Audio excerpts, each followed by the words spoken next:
La letra escarlata, de Nathaniel Hawthorne. Capítulo 20. Las dudas del pastor.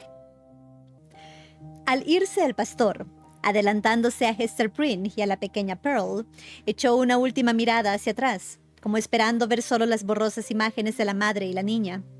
Le costaba aceptar la realidad de un acontecimiento tan importante como insólito en su vida, pero allí estaba Hester, vestida de gris, de pie junto al tronco del árbol, abatido muchos años antes y que el tiempo había ido cubriendo de musgo para que estos dos seres, predestinados a llevar sobre sus hombros la carga más pesada, pudieran sentarse ahí un día y disfrutar de una hora de alivio y solaz. Y ahí estaba también Pearl, bailando alegremente a la orilla del arroyo, ahora que el intruso se había ido y ella había recuperado su lugar de siempre junto a su madre. No, el ministro no se había quedado dormido. No fue todo un sueño. Para liberar a su mente de la duplicidad y vaguedad de las impresiones que la perturbaban, recordó y trató de definir más claramente los proyectos que Hester y él esbozaran para arreglar su partida. Decidieron que el viejo mundo, con sus grandes ciudades y multitudes, les brindaba un refugio más apropiado que las tierras vírgenes de Nueva Inglaterra o de cualquier parte de América, con sus alternativas de poblados indígenas y unos cuantos poblados europeos desparramados a lo largo de la costa. Esto sin contar con la salud del clérigo, tampoco adecuada para soportar las dificultades de la vida al aire libre. Sus dones naturales y su cultura le garantizaban, sin lugar a dudas, un sitio en un medio culto y civilizado. Mientras más refinado fuera el sitio, mejor se adaptaría a él. Además, daba la coincidencia de que había un barco anclado en el puerto. Uno de esos navíos de dudosos propósitos y procedencia, muy frecuentes en aquel entonces, los cuales, sin merecer enteramente la categoría de bandoleros del mar, vagaban por su superficie con sorprendente irresponsabilidad. Este navío acababa de llegar de las colonias españolas y dentro de 3 días zarparía hacia Bristol. Hester Prynne, gracias a su labor, que la consagraba como una especie de hermana de la caridad, conocía al capitán del barco y a su tripulación, y podía agenciárselas para conseguir los pasajes de 2 personas mayores y un niño, conservando el secreto de las identidades, que las circunstancias hacían imprescindible. El ministro había preguntado a Hester, con mucho interés, la hora precisa en que partiría el barco.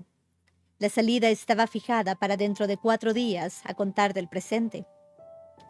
Eso sí que es suerte, se dijo a sí mismo. Ahora bien, nos cuesta revelar por qué Arthur Dimmesdale consideró tan afortunada esta circunstancia.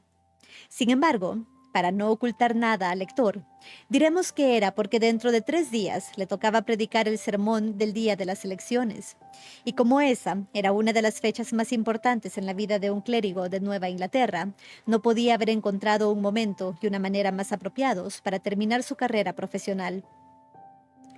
Por lo menos podrán decir de mí, pensaba este hombre ejemplar, que no dejé ninguna función pública sin cumplir, o siquiera mal cumplida.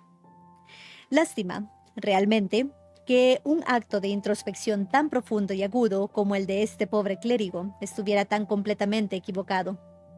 Hemos dicho de él, y puede que aún podamos decir, cosas peores, pero ninguna tan lastimosa, ninguna prueba a la vez tan pequeña como irrefutable de la sutil enfermedad que desde hacía mucho tiempo roía la verdadera sustancia de su personalidad. No hay hombre que logre presentar un rostro ante sí mismo y otro ante la multitud durante mucho tiempo, sin que finalmente llegue a dudar de cuál es el verdadero. La excitación de los sentimientos del Dr. Dimmesdale, al retornar de su entrevista con Hester, le prestó una energía física rara en él y lo impulsó a caminar rápidamente. El sendero del bosque le pareció más rústico y salvaje con sus duros obstáculos naturales, notando menos que a la ida la huella de la planta del hombre. Saltó los charcos, atravesó los matorrales, subió las cuestas, descendió a las hondonadas y, en resumen, venció todas las dificultades del camino con una agilidad que a él mismo lo dejó atónito. No podía menos que recordar la debilidad y las numerosas pausas para tomar aliento con que había hecho el mismo recorrido 2 días antes. Al acercarse al pueblo, tuvo la impresión de que los objetos familiares habían cambiado completamente. Le parecía que no hacía un día, ni 2, ni 3, si no muchos, o quizás años, desde que los viera por última vez. Ahí estaba, sin lugar a dudas, el habitual trazado de las calles, con la cantidad de aleros en punta, las veletas, todo en el sitio con que se le había grabado en la memoria. A pesar de ello, dejó de sentir esa sensación de que todo había cambiado.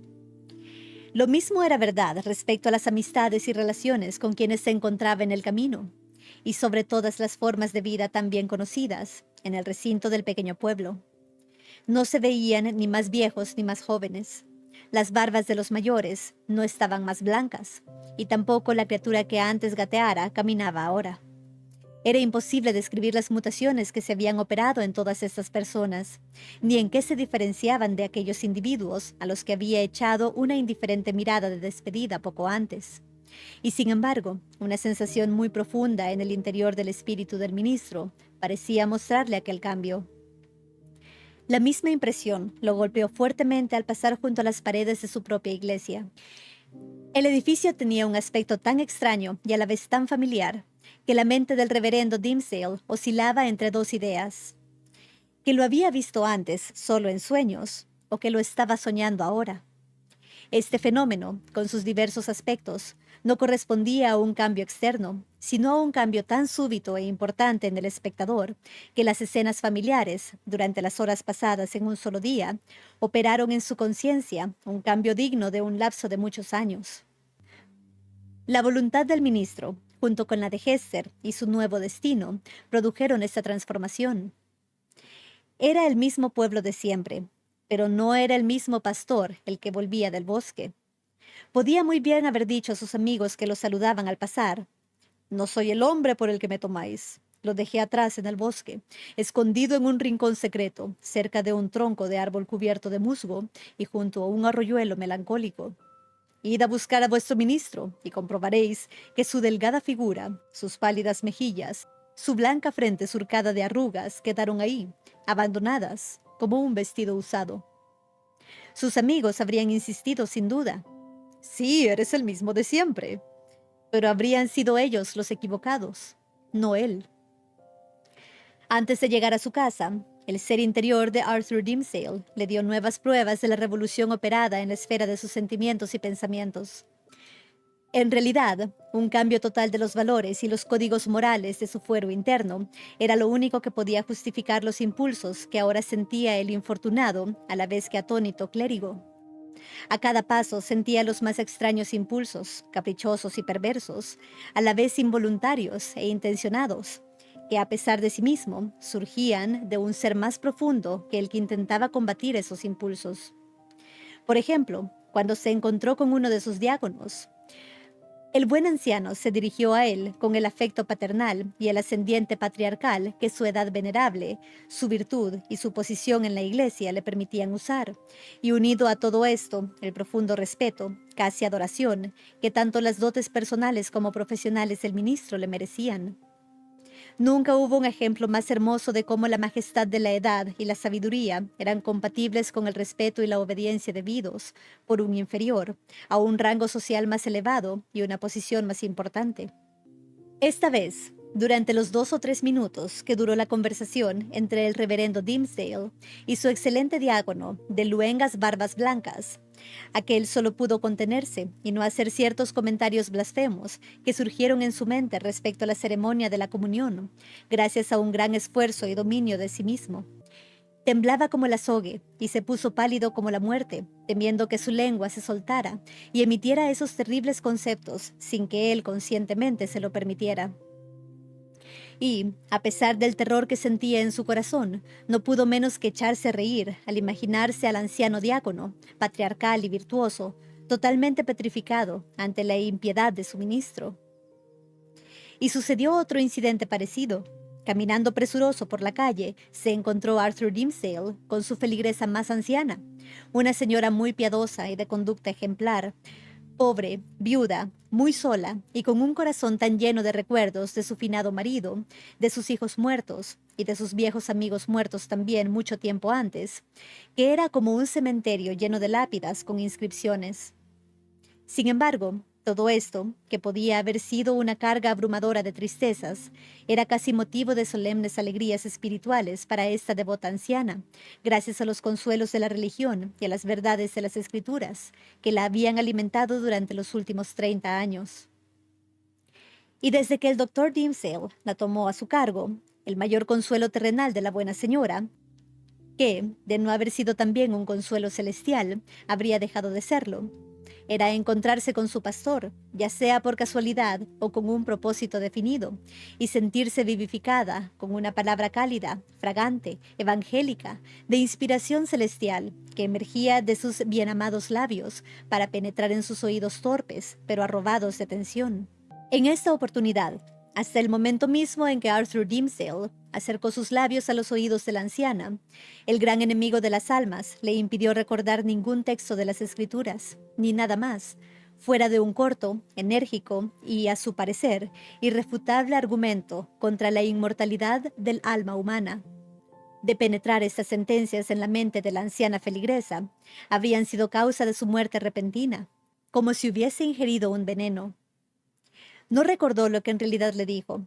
Quizás sus frases fueran, por suerte, pronunciadas en forma tan desordenada que no lograron transmitirle un concepto suficientemente claro para que la anciana viuda lo pudiese captar, o bien la providencia hizo que las interpretara a su manera. En todo caso, al mirar hacia atrás, el ministro captó en el rostro de la anciana una expresión de éxtasis y de divina gratitud que parecía el reflejo de una visión celestial sobre su rostro ceniciento y arrugado. Y luego, después de despedirse de su anciana feligresa, se encontró con la más joven de sus ovejas, una doncella que, gracias al sermón del reverendo Dimmesdale del domingo siguiente a su vigilia, había decidido troncar los inciertos placeres de este mundo por la esperanza celestial, que iría adquiriendo mayor cuerpo y brillantez mientras la vida fuera oscureciéndose a su alrededor, iluminando las tinieblas eternas con la luz de la eterna gloria. Era hermosa y pura como un lirio cultivado en el paraíso. El clérigo sabía perfectamente que a él lo tenía colocado sobre el altar de su virtuoso e inmaculado corazón, que colgaba sus níveos cortinajes alrededor de su imagen, prestando a la religión el calor del amor y al amor la pureza de la religión. Aquella tarde, el mismísimo Satanás fue quien indujo a la doncella a alejarse del lado de su madre, poniendo en su camino a este hombre que sufría en aquel momento los tormentos de la tentación, o, para decirlo mejor, a este pobre hombre desesperado y perdido. Conforme se acercaba, el espíritu maligno le sugirió que condensara en una frase bien pensada el germen de la maldad, a fin de verterlo en su tierno regazo, donde muy pronto florecería y daría antes de mucho tiempo sus negros frutos. Era tal la sensación del poder que le daba su ascendiente sobre esta alma virgen, ciegamente confiada, que el ministro se sintió capaz de envenenar todo el campo de su inocencia con una sola mirada perversa, y engendrar y desarrollar sentimientos completamente opuestos con una sola palabra.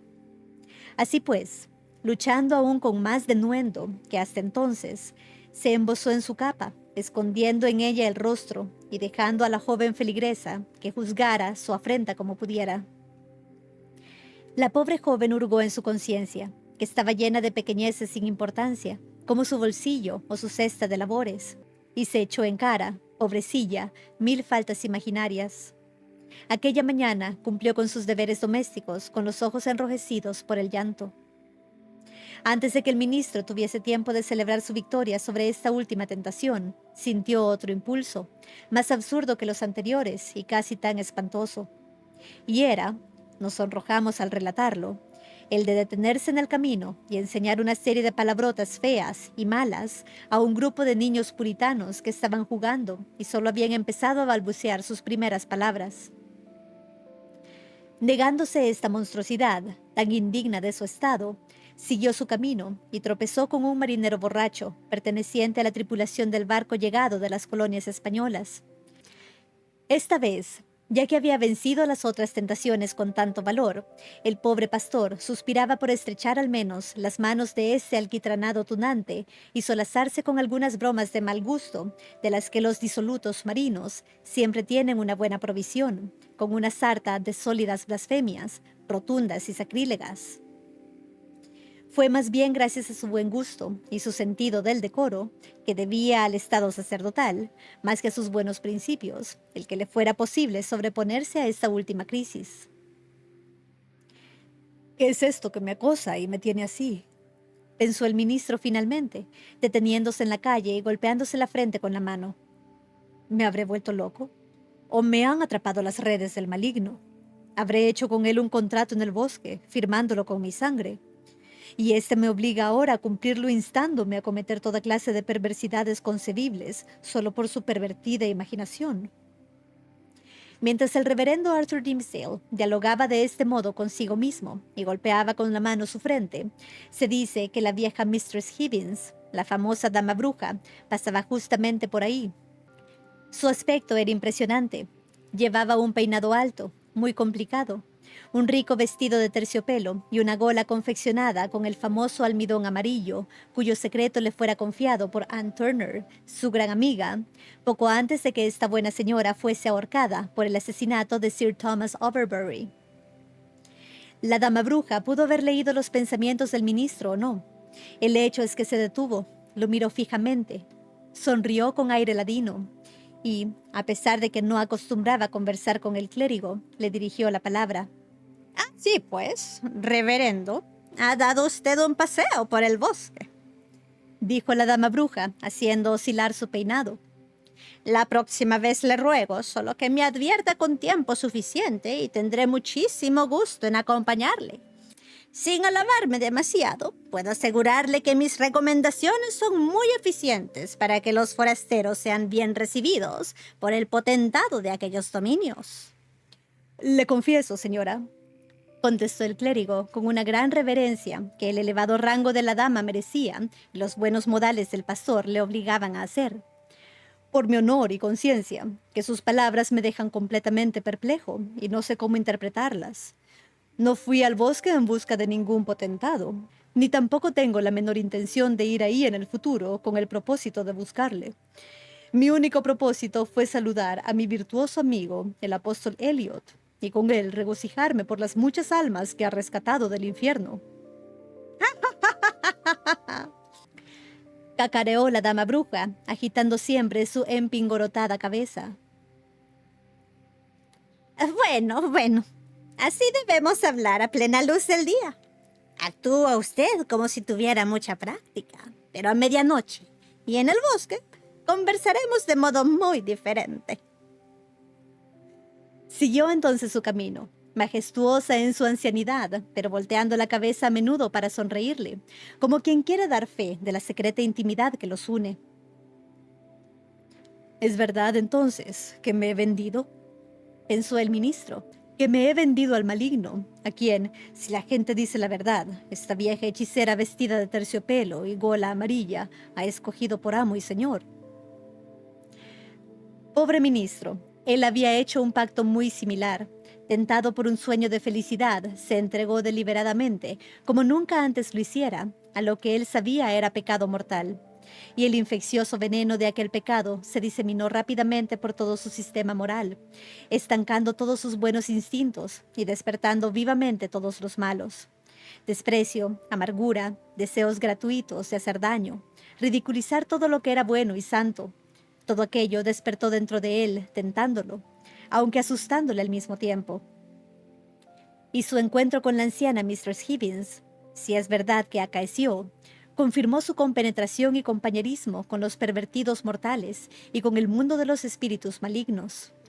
A todo esto llegó a su casa junto al cementerio y, apresurándose a subir las escaleras, se metió en su estudio. El ministro se alegró de haber llegado a su refugio antes de delatarse ante el mundo, cometiendo alguna de esas extrañas y perversas excentricidades a las que se viera continuamente impulsado al recorrer las calles del pueblo. Penetró en la habitación, tan familiar, y miró a su alrededor. Los libros, las ventanas, el hogar y el acogedor aspecto de los muros colgados de tapicerías, con la misma sensación de extrañeza que lo persiguiera durante todo el camino desde el rincón aquel en el bosque hasta el poblado y por las calles. Aquí había estudiado y escrito, aquí había hecho sus ayunos y vigilias, emergiendo medio muerto, aquí se había esforzado por rezar, aquí padeció 1000 sufrimientos. Ahí estaba la Biblia, escrita en hebreo antiguo, y Moisés y el profeta, hablándole por medio de ella, y la voz de Dios en todo. Ahí, en la mesa, estaba la pluma aún manchada de tinta junto al sermón sin concluir, con una frase a medias, en el lugar donde sus pensamientos se detuvieron y cesaron de expresarse sobre la página 2 días antes. Sabía muy bien que era él mismo, el delgado y pálido ministro, quien sufrió e hizo estas cosas, y escribió todo aquello para el sermón del día de las elecciones. Pero estaba como distante, observando su antiguo ser con una curiosidad desdeñosa, compasiva, pero a la vez con cierta envidia. Aquel ser había desaparecido. Del bosque volvió otro hombre más sabio, conocedor de misterios ocultos que la inocencia y simplicidad del anterior nunca habrían alcanzado.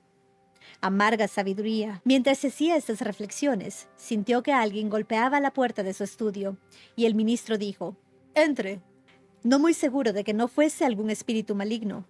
Y lo era. El viejo Roger Chillingworth abrió la puerta y entró. El ministro se quedó sin habla, muy pálido, con una mano sobre las escrituras hebreas y la otra sobre el pecho. «Bienvenido a casa, reverendo señor», dijo el médico. «¿Y cómo encontró usted a aquel santo varón, el apóstol Elliot? Pero me parece, estimado señor, que está usted muy pálido, como si la caminata por el bosque hubiese sido demasiado ardua para usted. ¿No necesita mi asistencia para darle fuerzas y ánimos para la prédica del día de las elecciones?» «No, yo creo que no», contestó el reverendo Dimmesdale. «La caminata y la visita al santo apóstol y el aire libre que respiré me hicieron muy bien luego de permanecer tanto tiempo encerrado en mi estudio. Creo que ya no volveré a necesitar sus drogas, mi buen doctor, por más buenas que sean y administradas por mano tan amiga». Durante todo este tiempo, Roger Chillingworth observaba al ministro con la mirada seria y penetrante con que el médico observa a su paciente. Pero, a pesar de esas demostraciones externas, el pastor estaba convencido de que el viejo lo sabía todo, o que al menos sospechaba seriamente que se había entrevistado con Hester Prynne. El galeno se dio cuenta en ese momento de que ante los ojos del ministro ya no era el amigo de confianza, sino su peor enemigo. Al saberse todo esto, lo normal sería que parte de ello al menos se dijera. Es muy extraño, sin embargo, el tiempo que a menudo pasa sin que las palabras den cuerpo a las cosas, y con qué destreza dos personas que quieren evitar ciertos temas pueden acercarse al borde mismo de estos y volver a retirarse sin tocarlos. Así pues, el ministro estaba seguro de que Roger Chillingworth no se refería a la verdadera posición del uno con respecto al otro. Sin embargo, el galeno, con sus oscuras maniobras, se arrastró hasta quedar peligrosamente cerca del secreto. «¿No sería mejor», preguntó, «que hiciese uso de mis pobres conocimientos esta noche? De verdad, señor, tenemos que hacer todo lo posible para que esté usted fuerte y vigoroso en esta ocasión del sermón del día de las elecciones. La gente espera grandes cosas de usted, temiendo que el año próximo su pastor no esté ya aquí y se haya ido». «Sí, al otro mundo», dijo el ministro con piadosa resignación. «Quiera Dios que sea un mundo mejor, porque, la verdad sea dicha, no creo poder seguir junto a mi rebaño otro año más. Pero, por lo que respecta a sus medicamentos, estimado señor, en mi presente estado físico, creo no necesitarlos». «Me alegra mucho oírlo», contestó el médico. «Puede ser que mis medicinas, administradas en vano durante tanto tiempo, empiecen justamente ahora a hacer efecto. Qué feliz sería yo, y cómo merecería la estimación de Nueva Inglaterra de haber logrado esta cura». «Se lo agradezco de todo corazón, mi bueno y cuidadoso amigo», dijo Dimmesdale con solemne sonrisa. «Se lo agradezco, y solo puedo retribuir sus buenas obras con mis oraciones». «Las oraciones del justo son recompensa de oro», contestó el anciano Roger Chillingworth mientras se despedía. «Sí, la moneda de la Nueva Jerusalén, con el sello del mismo rey». Al quedarse solo, el ministro llamó a uno de sus sirvientes de la casa y pidió comida, la cual, al serle puesta delante, comió con un apetito voraz. Entonces, arrojando las páginas ya escritas del sermón del día de las elecciones, empezó otro inmediatamente, que escribió con tal fluidez y sentimiento que se sintió realmente inspirado, y le asombró pensar que el cielo encontrase apropiado transmitir la solemne e impresionante música de sus oráculos por medio de un instrumento tan viciado como él. Sin embargo, dejando que el misterio se solucionara por sí mismo, o no se solucionara jamás, siguió adelante con su labor con gran interés, emoción y éxtasis. Y así pasó la noche volando, como si fuese un corcel alado, y él su intrépido caballero. Llegó la mañana asomándose sonrojada a través de los cortinajes, y fue a dar justo sobre los ojos deslumbrados del ministro. Ahí estaba, con la pluma aún entre los dedos, y un vasto, inconmensurable espacio escrito ante él.